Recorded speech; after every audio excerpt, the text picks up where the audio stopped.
I've been known to cry a little. And, so I've been crying most of the day. I'm kind of in a good spot. I'm a little bit cried out. Need some salt tablets. But, I was thinking about just the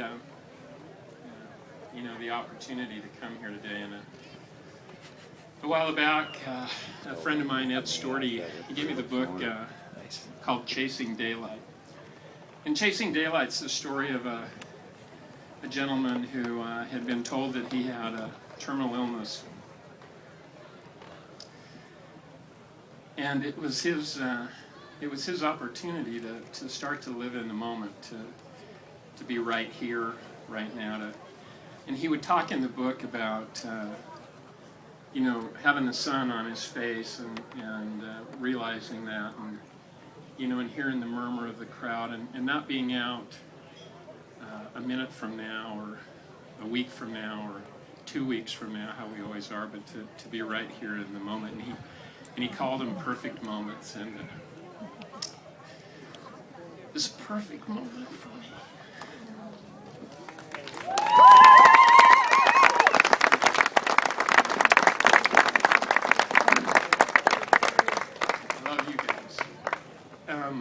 I think that, obviously there's, you get a award for service, and it really, what it brings to mind is all the people that you want to thank in your life. And, many of them are here today. I need to say thanks to Richard and Lisa Rogg. You guys will laugh. I was actually driving in Salt Lake City when Richard called me and asked me if I would be willing to accept the award. And for those of us in the industry, we know that there are a lot of Gary Fishers. There's Dr. Gary Fisher down here, and there's the Dr. Gary Fisher who runs the University of Nevada, Reno's Addiction Studies program. And I said to Richard, Richard, this is the Gary Fisher in Salt Lake. And Richard says, I know. And I said, oh.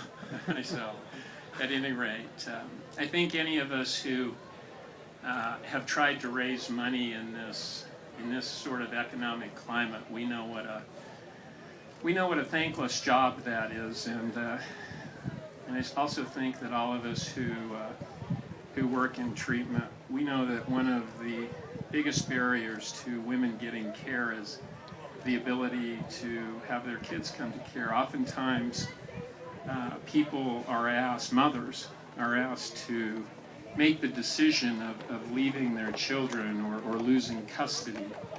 And, I just can't tell you what good work Miriam's House does. And so, while I get the ability to stand up here today, the real honoree today is Miriam's House and the Roggs.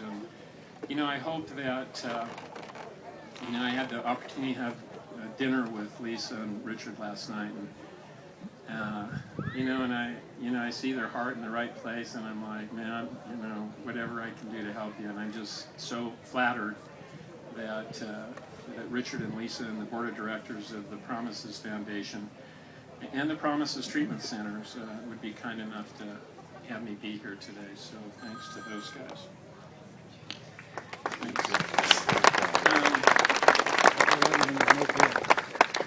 I want to take a moment and say thanks to Richard and Bonnie Losi. I was sitting in the crowd, and one of the attendees came up and he said, I was just watching your boss.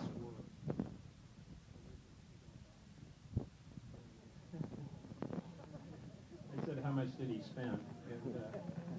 And he called him a quiet hero. And, Richard, you need to know that that's what you are. They've given me the opportunity to really, they put a treatment center in Utah. And not really where you think they're going to put a treatment center. And it's, they really gave me a pulpit to be of service. And I'm grateful. And I'm grateful to you, and I want you to hear that.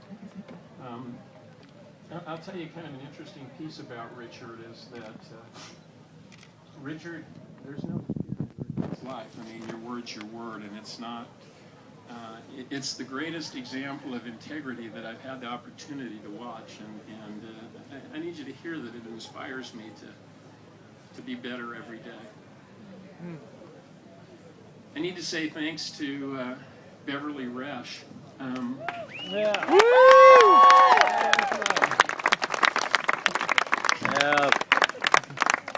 Bev and I have been together longer than anybody but Marlies and me. So,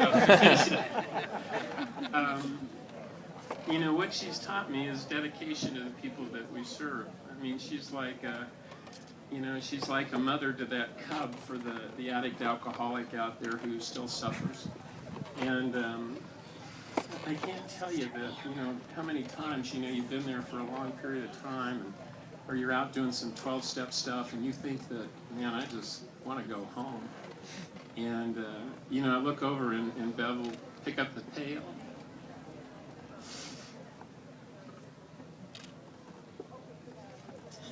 And just carry it. I want you to know I think you're great. You're great.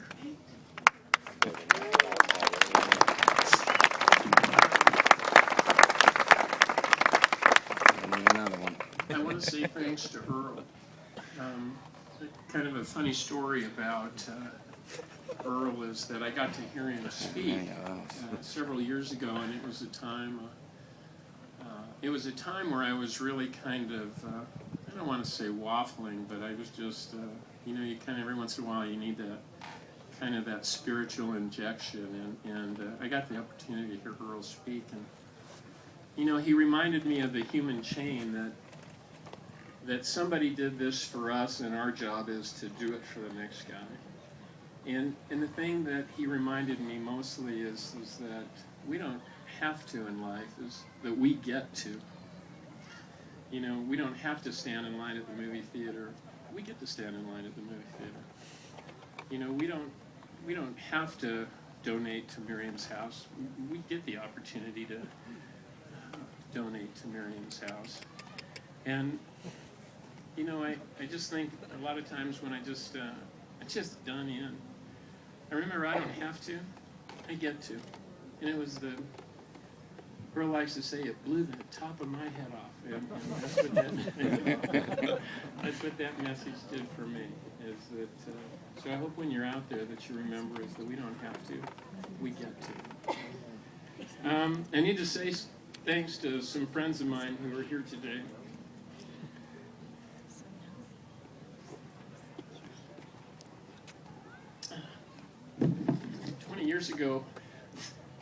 20-odd years ago, we were all in a very, very, very dark spot together. And what I'll share with you is that they were scared about it.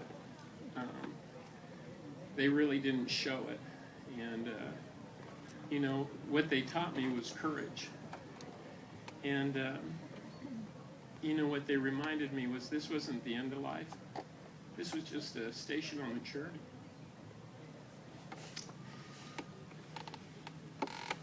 And I just have to share with you, it's not the group of men or the place where you think you would get that lesson. And maybe that's why they were just such good teachers. I need to say thanks to my brother who's here today. And what oh boy, have I tortured him. But if I know how to do it, he taught me. And that's kind of good and bad. I know that most of it he learned from my mom and dad, but he's a pretty smart guy in his own right. And, what I'll tell you is when I had kind of done my best to tear the family asunder, he was the glue. He was the glue that kept our family together. And I just got to tell you, Fred, I love you with all my heart. And, he's such a great guy. I'm just, so proud of him.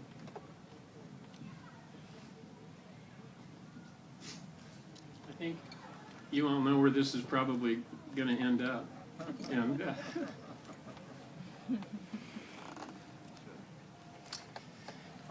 I need to say thank you to my wife, Marlies. And, yeah.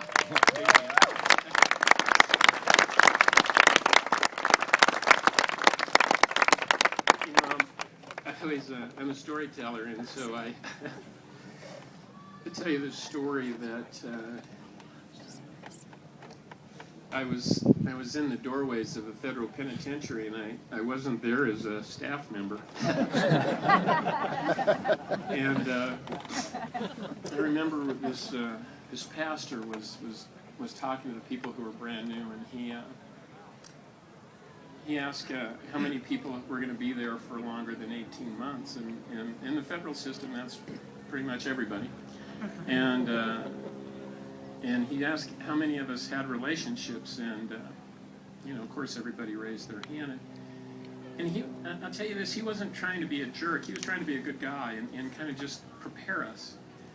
And what he said, he says, what I need you all to hear is that 95 out of 100 of you, those relationships will be gone. And you need to prepare for that. And I was in there for 5 years, and I'll tell you, she waited every day for me. And she's pretty, so she's,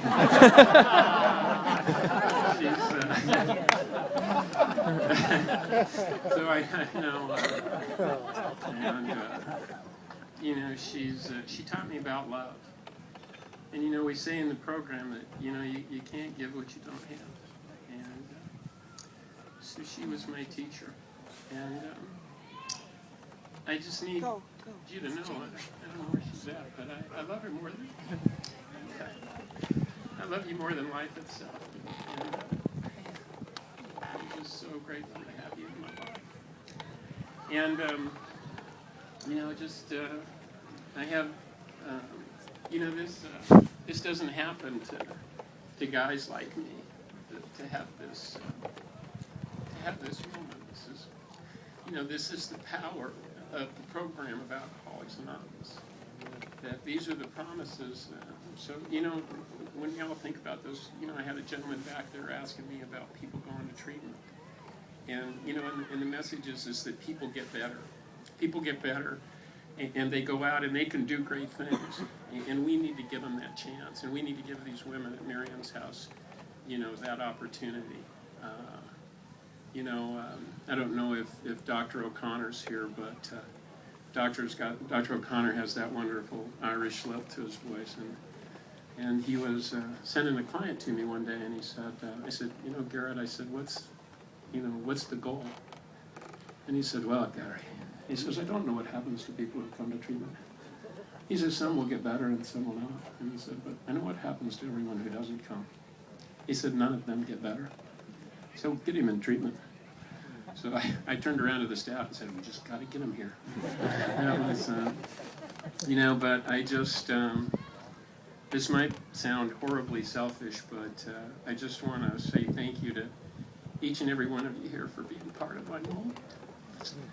God bless you.